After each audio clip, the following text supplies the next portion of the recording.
अगर आप class 12th maths के स्टूडेंट्स हैं तो ये रील 21 तारीख से पहले बिल्कुल मत देखना। आ भी जाए फीड पे तो दूर हो जाना, क्योंकि यार आपकी ये रील जो है ना, ये इकोनॉमिक्स और अकाउंट्स के टाइम टेबल मैनेजमेंट के बारे में है। जी हाँ, 21 को आपका मैथ्स है, चुपचाप मैथ्स पढ़ते रहो, प्रैक्टिस डेली करते रहो। लेकिन अगर आप एसपी वाले हैं और आपका पेपर हो गया है तो भाई साहब याद रखिए, इकोनॉमिक्स 24 तारीख को है और अकाउंट्स 26 तारीख को। तो भाई साहब टाइम बहुत कम मिलेगा, गैप नहीं है, और इसीलिए दोनों पे कड़क वाला ध्यान देना जरूरी है। तो यार टाइम टेबल कुछ इस प्रकार बनाइए कि अगर आप इकोनॉमिक्स और अकाउंट्स अलग अलग गैप में पढ़ने वाले हैं तो लफड़ा हो सकता है, और इसीलिए आपको दिन में दोनों सब्जेक्ट्स पढ़ने हैं। सुबह अगर अकाउंट्स पढ़ रहे हो तो शाम में इकोनॉमिक्स पढ़ो, अगर सुबह इकोनॉमिक्स पढ़ रहे हो तो शाम में अकाउंट्स पढ़ लो। याद रखो दोस्तों, पढ़ने के लिए इकोनॉमिक्स में बहुत कुछ है। ये ओसीएसपी की तरह सिर्फ कुछ क्वेश्चंस पढ़ के नहीं हो जाएगा। इतिहास गवाह है कि इकोनॉमिक्स का पेपर हमेशा ट्विस्ट होता है। तो यहां पर आप क्या पढ़ेंगे, याद रखिए मोस्ट आईएमपी चैप्टर्स हैं 1 2 3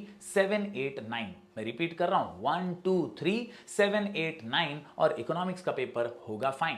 इसके अलावा बात करें अकाउंट्स की, तो यहां पर दोस्तों आपको फाइनल अकाउंट्स और एनपीओ जो दो कंपलसरी टॉपिक हैं, इनके ऊपर फोकस करना है। धीरे धीरे पोस्टिंग करने की कोशिश करनी है ताकि आप मैक्सिमम मार्क्स यहां पर कमा सकें। 24 मार्क के दो टॉपिक्स हैं, और यहां पर अगर आप 18 मार्क्स, 15 मार्क्स, 20 मार्क भी लेकर आ गए तो आप जीत जाएंगे, क्योंकि 20 मार्क के तो ऑब्जेक्टिव्स आपका साथ देने के लिए हैं ही। इसके अलावा बिल्स ऑफ एक्सचेंज और इशू ऑफ शेयर, ये दो नल्ले टॉपिक हैं, एकदम इजी और सिंपल टॉपिक्स हैं। ये हर बच्चा कर सकता है, बचे हुए टाइम में भी सीख सकता है, तो ये भी आपको मार्क्स दिलाने के लिए काफी है। तो डर को भगाओ दूर और हथियार बनाओ मेहनत को। इकोनॉमिक्स और अकाउंट्स पढ़ना शुरू करो। बाकी यूट्यूब के लाइव सेशन में मैं आपको पढ़ाने के लिए दोनों सब्जेक्ट आते रहूंगा। साथ ही साथ Telegram channel sky education official पर पीडीएफ मिलते रहेंगे। और हाँ, कैप्शन में कुछ आईएमपी दिया हुआ है, जरूर देख लेना, फॉलो और सब्सक्राइब करके जाना।